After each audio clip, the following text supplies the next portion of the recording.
Hello students, welcome to my channel. आज हम लोग बात करते हैं इशू ऑफ शेयर्स चैप्टर्स के टॉपिक कॉल्स इन एरियर और कॉल इन एडवांस की। इसके बारे में बस हम इतनी ही बात करें क्योंकि ऐसा कुछ बहुत ज़्यादा इसमें है नहीं एक्सप्लेन करने को कि कॉल्स इन एरियर अगर देखा जाए तो कंपनी के लिए क्या होता है, लॉस होता है। और अगर ये लॉस है तो ये क्या होगा कि इसकी जो एंट्री होती है वो कहाँ जाती है, नॉमिनल रूल के हिसाब से डेबिट में होती है।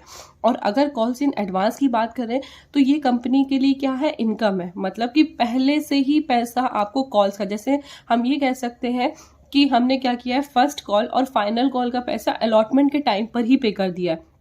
तो ये क्या हो गया, कंपनी के लिए ऐसा इनकम हो गई। और ये क्या होगा, नॉमिनल रूल के हिसाब से हमारा कहाँ पर जाएगा, एंट्री होगी क्रेडिट में। और एरिया का मतलब क्या होता है कि हमारा अमाउंट हमें नहीं मिला। जैसे हमने कोई होगा, जैसे कोई बंदा है, उसको हमने 200 शेयर इशू किए हैं, एज अ कंपनी मैंने इशू किया है और उसने मुझे अप्लीकेशन अमाउंट दिया, अलॉटमेंट दिया, लेकिन उसने मुझे फर्स्ट कॉल का अमाउंट नहीं दिया है। तो ये मेरे के लिए क्या हो गया, ये मेरी कंपनी के लिए नुकसान हो गया और मेरे लिए एक तरीके से ये लॉस है। और ये कहाँ पर जाएगा, नॉमिनल रूल के हिसाब से ये मेरे डेबिट में एंट्री होगी। तो बस हमें इतना याद रखना है कि कॉल्स इन एरियर हमारा डेबिट में होता है और call in advance as income है तो क्रेडिट जाता है। और अगर बात करें कंपनीज एक्ट 2013 की, तो होता क्या है कि जो हमारे इंटरेस्ट कॉल्स इन एरियर है वो दिया हुआ है 10% और इंटरेस्ट अगर कॉल इन एडवांस लगता है तो वो लगता है 12%।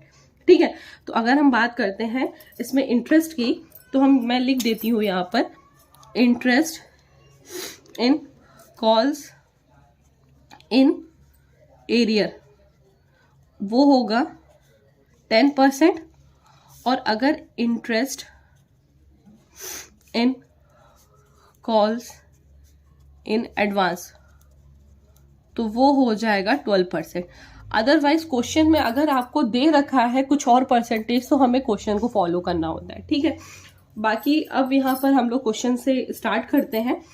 तो क्वेश्चन हमारा जो दिया हुआ है, क्वेश्चन नंबर 21। क्वेश्चन नंबर 21 में बोला जा रहा है, DLF limited issued 1 lakh equity shares of ₹10 each, payable ₹3 application, 3 on allotment, 2 on first call and 2 final call. ठीक है, all the share way subscribe, the company allotted the shares and meld the calls. The amount due were received on due date except 2000 share allotted to the Mohan who did not pay the allotment money and the first call money on due date but paid the due amount at the time of final call along with the interest of 500. You are required to pass the journal entry and show the calls in arrear account. तो हम एक काम करते हैं, इसका एक तरीके से समरी बना लेते हैं। समरी बनाने के लिए हम क्या करेंगे कि मैं आपको बता दे रही हूँ, जैसे 1 लाख रुपीज हमारे क्या हो रहे हैं, शेयर इशूड हो रहे हैं। कितना हो रहा है, 1 lakh at the rate ₹10 each. ठीक है, जिसमें क्या है, 3 रुपीज है हमारा अप्लीकेशन का और ₹3 है हमारा अलॉटमेंट का और साथ में ₹2 है हमारा फर्स्ट कॉल और ₹2 है फाइनल कॉल। ठीक है, अब यहां पर बात करी जा रही है, बोला जा रहा है कि जो 2000 शेयर्स हैं जो हमने मोहन को अलॉट किया है, हु डिड नॉट पे द अलॉटमेंट मनी, उसने 2000 जो शेयर्स हैं, कितने 2000 के जो शेयर्स हैं यहाँ पे, उसने अलॉटमेंट मनी नहीं पे करी है और साथ में फर्स्ट कॉल भी नहीं पे करी, ये बोला जा रहा है। ठीक, और साथ में ये भी बोला जा रहा है कि first call but paid the due amount at the time of final call along with the interest. मतलब कि यहाँ पर क्या कर दिया है कि फाइनल कॉल के टाइम पर उसने इंटरेस्ट पे कर दिया 500। कॉल्स इन एरियर का जो इंटरेस्ट है वो 500 यहाँ पर पे कर चुका है। तो हमें इसके बेस पर एंट्री को पास करना पड़ेगा। ठीक है, ये मैंने क्वेश्चन की छोटी सी समरी बना दी। मैं हमेशा बोलती हूँ कि अगर आप क्वेश्चन की समरी बनाओगे तो आपको कभी भी क्वेश्चन को दोबारा देखने की जरूरत नहीं पड़ेगी और साथ में आपका कोई भी इंपॉर्टेंट पॉइंट नहीं छूटेगा। और स्टूडेंट्स, मैं आपसे ये भी बात कहना चाहती हूँ कि जो ये भी सोल्यूशन आपको मिल रहा है वो आपको इस वजह से मिल रहा है क्योंकि आप अगर कभी भी किसी क्वेश्चन में फंसो या आपको कोई क्वेश्चन नहीं समझ में आ रहा है तो उस जगह पर आप मेरे वीडियोस को देखो। इसका हमें अगर कंटिन्यू अगर सॉल्यूशंस मिलते हैं तो वो हमारे लिए हेल्पफुल होते हैं, ना कि हम अपने आप से ट्राई करना छोड़ दें। ठीक है, तो ये सारे वीडियोस आपके लिए एक तरीके से हेल्पफुल में है, जो आपको फायदा करेंगे, ना कि आप उससे अपना नुकसान करें। ओके, तो अब सबसे पहला हम यहाँ पे ट्राई करते हैं वीडियोस में। पहले हम सबसे पहला क्वेश्चन एंट्री करते हैं, bank account debit to equity share application account. जो कितना हो जाएगा हमारा 1 लाख था इंटू 3, तो कितना हो जाएगा टोटल 3 लाख। अमाउंट हमारा कितना आएगा 3 लाख। और सेम एज हम नरेशन लिख देंगे being equity share application received. ठीक है, ये हमारी हुई एक अमाउंट रिसीव्ड होने की एंट्री। अब उसके बाद हम दूसरी एंट्री करते हैं, equity share application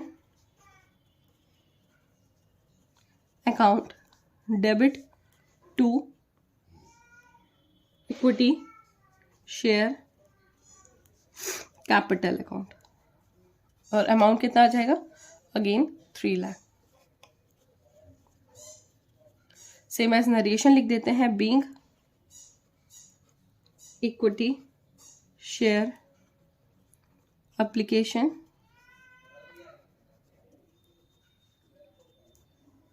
transferred to share capital. ठीक है, अलॉटमेंट की एंट्री करते हैं, इक्विटी शेयर अलॉटमेंट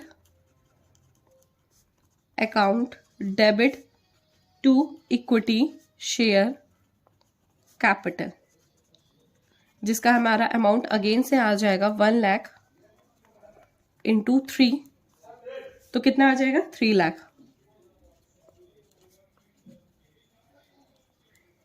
नरेशन लिख देंगे हम लोग बीइंग इक्विटी शेयर अलॉटमेंट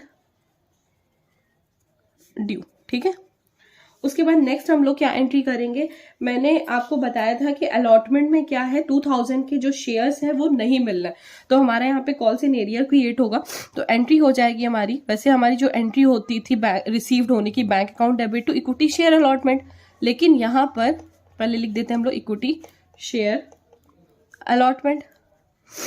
पर मैंने आपको अभी बताया था कि हमारे कॉल्स इन एरियर भी यहाँ पे क्रिएट हो रहा है, तो वो हम एज अ लॉस है, तो कॉल सीनियर क्या होगा हमारा, डेबिट में जाएगा, अकाउंट डेबिट। तो कितना अमाउंट आ जाएगा, बैंक के हिसाब से अगर कॉल सीनियर है तो कितना नहीं मिला, 2000 नहीं मिला, और हमारे अलॉटमेंट है 3 रुपीज, तो यहाँ पर कितना आ जाएगा 6000 पैसा अमाउंट हमें नहीं मिल रहा, और अलॉटमेंट का अमाउंट है 3 लाख। तो जो बैलेंस होगा वो बैंक में रिसीव्ड होगा, कितना आएगा 2,94,000। ये तो हमने एज अ बैलेंस यहाँ पे माइनस करके दिखा दिया। अगर हम वैसे भी बात कर लें तो हम ये कह सकते हैं कि 1 लाख में 2000 हमें नहीं शेयर मिलना है, तो 98,000 शेयर बचे, और पर अलॉटमेंट का अमाउंट है 3 रुपीज, तो यहाँ पर 98,000 इंटू 3 कर देंगे तो भी हमारा अमाउंट आएगा 2,94,000। ठीक है, और अब हम लोग नरेशन लिख देते हैं यहाँ पे being equity share allotment received. ठीक है, पहली चीज। अब हम यहाँ पर फर्स्ट कॉल की बात करते हैं, तो फर्स्ट कॉल में भी हमारा कॉल सीन एरियर क्रिएट हो रहा है, तो एंट्री हो जाएगी equity share first call account debit to equity share capital, और अगेन अमाउंट आ जाएगा हमारा 1 लाख इंटू ₹2, क्योंकि यहाँ पर फर्स्ट कॉल के पर शेयर की वैल्यू है 2 रुपीज, तो यहाँ पर अमाउंट लिख देंगे हम लोग 2 लाख। ठीक है, तो अब यहाँ पर नरेशन लिख देते हैं being equity share first call due. ठीक है, यहाँ पर हमने अब बात करते हैं बैंक अमाउंट रिसीव करेंगे, तो बैंक अकाउंट डेबिट, फिर कॉल्स इन एरियर है तो calls in arrear account debit to equity share first call. तो फर्स्ट कॉल का अमाउंट तो वैसे 2 लाख रुपीज आ ही जाएगा, अब हम बात करते हैं हमारा कॉल्स इन एरियर कितना आएगा। तो 2000 शेयर नहीं मिल रहा है और पर वैल्यू है 2 रुपए, तो कितना आ जाएगा 4000, तो यहाँ पर आ जाएगा 1,96,000। ठीक है, ये हमारा हुआ इसकी एंट्री। और हम लोग नरेशन लिख देते हैं, being equity share first call received. ठीक है, तो यहां तक हम लोगों ने करी फर्स्ट कॉल की एंट्री। अब नेक्स्ट हम लोग बात करते हैं फाइनल कॉल की। Equity share final call account debit to equity share capital. ये हम ड्यू की एंट्री कर रहे हैं और 1 लाख रुपीज हमारे शेयर है इंटू 2। ये मैं आपको सिर्फ एक्सप्लेन करने के लिए ब्रैकेट में लिखती हूँ। और ये हमारा डेबिट का अमाउंट आ जाएगा और ये हमारा क्रेडिट का अमाउंट। ठीक है, अब उसके बाद नरेशन लिख देते हैं, being equity share final call due. ठीक, अब उसके बाद हम यहाँ पर हमें 500 एज अ इंटरेस्ट मिल रहा है हम उसकी बात करते हैं, क्योंकि क्वेश्चन में ये बोला जा रहा है कि जो भी हमारा अमाउंट है कॉल्स इन एरियर का, वो at the time of final call पे हमें रिसीव्ड हो रहा है विद द इंटरेस्ट ऑफ ₹500। तो हम यहाँ पे ऐसे एंट्री करेंगे, bank account debit to equity share final call. और साथ में हमें जो कॉल्स इन एरियर है उसका अमाउंट भी रिसीव्ड हो रहा है। इस रीजन की वजह से हम इसे क्रेडिट कर रहे हैं। अदरवाइज हमारा कॉल्स इन एरिया जो होता है वो तो डेबिट होता है, लेकिन वही पैसा हमें कहाँ पे रिसीव्ड हो रहा है, फाइनल कॉल में, जो अलॉटमेंट और फर्स्ट कॉल में हमें नहीं रिसीव्ड हुआ था। तो यहाँ पर हम इसे क्रेडिट कर रहे हैं। और हमारा टोटल अगर बात करें तो 6000 हमें फर्स्ट में नहीं मिला था अलॉटमेंट में, और 4000 हमें फर्स्ट कॉल में। तो टोटल कितना आ जाएगा, ये तो 10,000 आया। और इक्विटी शेयर फाइनल कॉल की बात करें तो कितना था, 2 लाख रुपीज ये था जो हमें यहाँ पे हम ट्रांसफर कर रहे हैं। अब साथ में इंटरेस्ट भी है, interest on calls in arrear, जो कितना है 500। तो अब हम बात करते हैं बैंक में हमें कितना अमाउंट रिसीव हो जाएगा, 2,10,500 रुपीज। ठीक है, ये हमारा अमाउंट आएगा डेबिट का और ये हमारा अमाउंट आएगा क्रेडिट का। तो नरेशन लिख देते हैं, being equity share final call received. ठीक है, तो ये हमारा हो गया कंप्लीट क्वेश्चन 21। अब बात करते हैं क्वेश्चन नंबर 20। क्वेश्चन नंबर 22 में बोला जा रहा है कि G limited issued 40,000 equity shares of ₹10 each at a premium of ₹10%। ठीक है, उसके बाद बोला जा रहा है कि ₹3 ऑन एप्लीकेशन जो है 1 जनवरी 2020, फिर है ₹3 ऑन हमारा अलॉटमेंट में जो कब मिल रहा है 1 अप्रैल 2020, और फाइनल कॉल है, फर्स्ट कॉल है 1 जनवरी को और उसका अमाउंट है ₹3, और साथ में सेकंड और फाइनल कॉल का है ₹2 और कब हो रहा है 1 अगस्त 2020। साथ में क्वेश्चन में ये बोला जा रहा है कि जो एप्लीकेशन है वो रिसीव्ड हो रहा है 36,000। हमें एप्लीकेशन कितना रिसीव्ड हो रहा है 36,000 शेयर्स का, इक्विटी शेयर्स का, and the company made the allotment in full. The one shareholder to whom 800 equity shares, मतलब जिसके पास 800 शेयर है, उसने क्या किया है, were allotted and paid the entire balance on his shareholding with the allotment amount. मतलब यहाँ पर जो 800 के शेयर्स हैं उसने क्या कर दिया है, अलॉटमेंट में ही पूरा का पूरा एक साथ पे कर दिया। ठीक है, और साथ में बोला जा रहा है कि जो अनदर शेयर होल्डर है हु डिड नॉट पे the allotment and the first call money, उसने क्या किया है, अलॉटमेंट और फर्स्ट कॉल मनी को नहीं पे किया है, जो कितने के हैं 1200 इक्विटी शेयर्स हैं, but which he paid in the final call. लेकिन उसने कब पे किया, फाइनल कॉल में। तो calculate the amount of interest paid and the received on calls in advance and calls in arrear respectively on the 1 अगस्त 2020। तो मतलब हमें यहाँ पर क्या निकालना है, सिर्फ हमें इंटरेस्ट निकालना है अमाउंट का जो कॉल्स इन एडवांस और कॉल्स इन एरियर में फाइंड हो रहा है। तो मैं उसी बेस पर जो हमने अभी बताया था आपको लास्टली कि कॉल्स इन एरियर का जो हमारा परसेंटेज ऑफ इंटरेस्ट होगा वो 10% होगा और कॉल इन एडवांस का कितना होगा 12%। तो हम यहाँ पर लिख लेते हैं, सबसे पहले लिखते हैं calculation of interest on calls in advance. ठीक है, तो एडवांस का पहले हम निकालते हैं इंटरेस्ट, जैसे अगर हम बात करें कितने का 800 शेयर की बात हो रही है, तो उसने क्या करा है कि अलॉटमेंट में ही पूरा पे कर दिया। तो हम यहाँ पर ऑन द अलॉटमेंट जाएंगे, पहले एडवांस का कितना दिया है 800 रुपीज है, और अलॉटमेंट का जो हमारा अमाउंट आ रहा है वो जो हमारे यहाँ पर देखेंगे हम 800 का, वो हम कंपेयर करेंगे फर्स्ट कॉल से, क्योंकि हम बात कर रहे हैं 800 की जो फर्स्ट कॉल और फाइनल कॉल का अमाउंट उसने कब पे कर दिया, at the time of allotment. तो फर्स्ट कॉल का कितना अमाउंट है 3 रुपीज है। तो हम क्या करेंगे, इसका जो फॉर्मूला होता है वो ये होता है कि जो भी हमारे शेयर्स हैं इनटू पर शेयर वैल्यू, और यहाँ पर कितना परसेंटेज लग रहा है 12% है, 12/100 हो जाएगा, और साथ में कितने मंथ। तो देखा जाए तो हमारे यहाँ पर अप्रैल अलॉटमेंट का कब पे हुआ था, पे तो देखा जाए तो अप्रैल में हुआ था, लेकिन फर्स्ट कॉल का हम देख रहे हैं ना, तो अप्रैल और मई 2 ही तो मंथ हुए ना भाई। फर्स्ट अप्रैल से शुरू हो रहा है 1 तारीख से, और ये जो उसकी डेट है वो तो 1 जून है ना, तो जून को थोड़ी ना कवर करेंगे। तो अप्रैल मई 2 मंथ हुए ना, तो 2/12 हो जाएगा। तो ये 800 शेयर है, 3 इसकी वैल्यू है, यहाँ पर जो इसकी वैल्यू दी हुई है 12% हम चार्ज कर रहे हैं एडवांस में, और 2 मंथ लगेगा, क्योंकि अप्रैल से अप्रैल मई 2 मंथ कवर करेंगे, तो 2/12 आ जाएगा। जो इसका अमाउंट आएगा वो अमाउंट आएगा हमारा ₹48। ठीक है, अब हम बात करते हैं हम यहाँ पर फर्स्ट कॉल की। आप इसे मत सोचिए कि मैंने यहाँ पर अलॉटमेंट, क्यों मैंने अलॉटमेंट लिखा है, क्योंकि हम बात अलॉटमेंट की ही कर रहे हैं, बस किसके बेस पे, फर्स्ट कॉल की।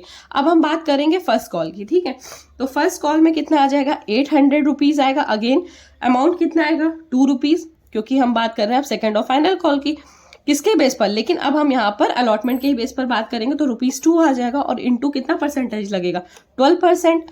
और मंथ कितने होंगे भाई, अप्रैल से अगर आप काउंट करोगे तो कितने मंथ आएंगे, अप्रैल से करो आप काउंट, तो अप्रैल मई जून जुलाई अगस्त तो फर्स्ट है ना, तो यहाँ तो 4 मंथ बचे, 4/12। तो कितने आ जाएगा अगर हम इसे डिवाइड मतलब इंटू पूरा करते कंप्लीट सोल्यूशन निकालेंगे, तो 64 रुपीज आएगा। तो रुपीज हमने जो अलॉटमेंट में निकाला 48 और फर्स्ट कॉल का निकाला 64, तो इसका जो टोटल आ जाएगा वो आ जाएगा ₹112। ठीक है, तो ये फाइनल हमारा क्या निकाला कि हमारा interest on call in advance. अब हम बात करते हैं हमारे कैलकुलेशंस निकाल लेते हैं हम लोग, यहाँ पे लिख लेते हैं calculation of interest on calls in arrear. ठीक है, तो यहाँ पर एरियर का हम निकालते हैं, जो हमारा किसके बेस पर होगा, ऑन अलॉटमेंट। पहले तो हम अलॉटमेंट पे निकाले, क्योंकि कितने नहीं मिले हैं 1200 शेयर्स नहीं मिले हैं पहली चीज, और अलॉटमेंट का अब हम अलॉटमेंट को देखेंगे, अब हम किसी को नहीं फोकस करेंगे, हम अलॉटमेंट पे देखेंगे कितना रुपीज है 3, और उसके बाद साथ में कितने परसेंटेज मैंने आपको बताया था 10%, और साथ में बोला जा रहा था क्वेश्चन में कि ये जो पैसा है अलॉटमेंट और फर्स्ट कॉल का वो फाइनल कॉल में रिसीव्ड हो रहा है, तो कितने मंथ हो जाएंगे, हमें फाइनल कॉल के बेस पर देखना होगा। तो कितना आएगा भाई, अप्रैल है, यहाँ पर डेट कितनी अप्रैल है, और अप्रैल के साथ में ये अमाउंट मिल रहा है अगस्त में, तो अप्रैल मई जून जुलाई, तो 4 मंथ आ जाएंगे, 4/12, तो कितना आ जाएगा ₹120। ठीक है, ये अलॉटमेंट का हुआ। अब हम बात करते हैं यहाँ पर फर्स्ट कॉल की, तो फर्स्ट कॉल का कितना आ जाएगा 1200 शेयर्स हैं, फर्स्ट कॉल की वैल्यू जो हमारी दी है वो कितनी है ₹3 है, और परसेंटेज 10% ही लगेगा। अब मंथ को देखना है, तो बेटा फर्स्ट कॉल जो है वो हमारा जून है, और कब पेमेंट हो रही अगस्त, तो जून जुलाई सिर्फ 2 ही मंथ तो बचे, तो 2/12 आ जाएगा। तो यहाँ पर कितना आ जाएगा ₹60। तो अब यहाँ पर इसकी अगर हम टोटलिंग करें तो ₹180। तो जो ये 180 है वो क्या होगा, हमारा total amount of calls in arrear in जो हमारा इंटरेस्ट चार्ज हो रहा है। ठीक है, तो यहां तक हमने क्वेश्चन नंबर 22 कर दिया। नेक्स्ट वीडियो में हम लोग आगे क्वेश्चंस की बात करेंगे। Thank you so much for watching my channel. Please मेरे चैनल को लाइक करिए, वीडियोस को लाइक करिए, चैनल को सब्सक्राइब करिए। Thank you so much.